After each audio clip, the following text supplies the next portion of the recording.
Hi, I'm Sandy from the SewNSew in Glendora, California. And I'm coming to you today to show you how I create a 3-yard quilt.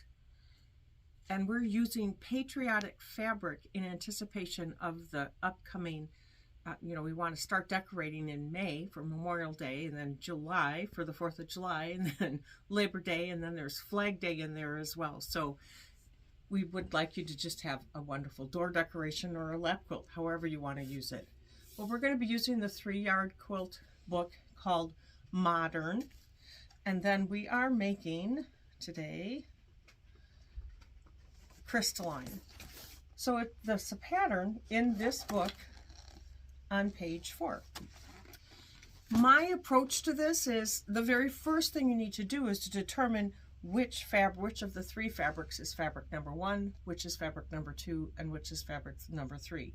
Now for me, that's beautiful. That's a wonderful thing to do, but then I forget which one is 1 and which one is 2. So on a design board, I put a clothespin up at the top of each board. And I've just made a 1 here and a 2 and a 3 so that I cannot forget which fabric is which. Once I'm over that hurdle, the rest of it is pretty smooth. So following the cutting instructions, and I don't want to just tell you the sizes and whatnot, but just on this first one, following the cutting instructions, I have cut 2 3.5-inch widths, and so I label them 3.5 so that when I come back to cut them, I'm ready to go. Cut 1 4-inch strip, which you don't see here because I've already cut it up, and then cut another 3.5, and then cut 4 1.5s and 5 1.25s. And so that is how I lay out what I'm doing. I get those all cut and I lay them out, and then when I come back to it, I'm ready. The other thing that I really like to do is when working with the pieces that have been cut for the binding and the border, at this point, I sew them all together so that when I need them, I'm ready to roll. I'm not stopping to do this. It's all completely done. So as we move forward in the pattern, there's our half square triangles. And so you take one fabric and another, right sides together, and then you sew, you mark lines. This is also one of my favorite tools. You mark lines on either side of it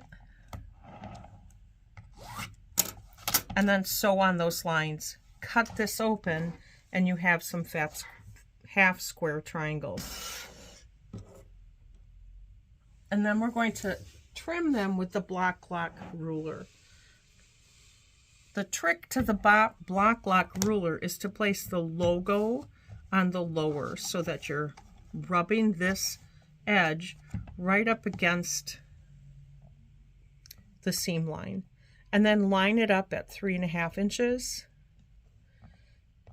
So then I'm going to cut and cut, and then I'm going to turn this around and cut again so that I end up with a beautiful 3.5-inch square, half square triangle.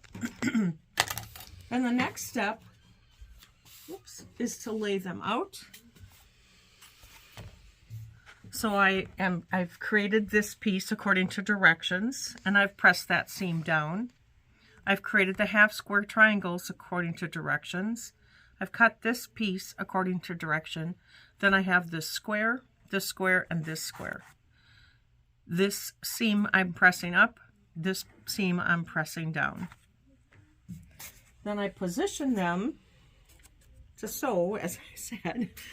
And so then I'm going to sew these 2 together, these 2 together, and these 3 together. Line them up, and you end up with these squares. And then, when you have all of your squares completed, you follow the layout description on the page in the pattern. They're so much fun to do. They're so quick. They're easy, generally.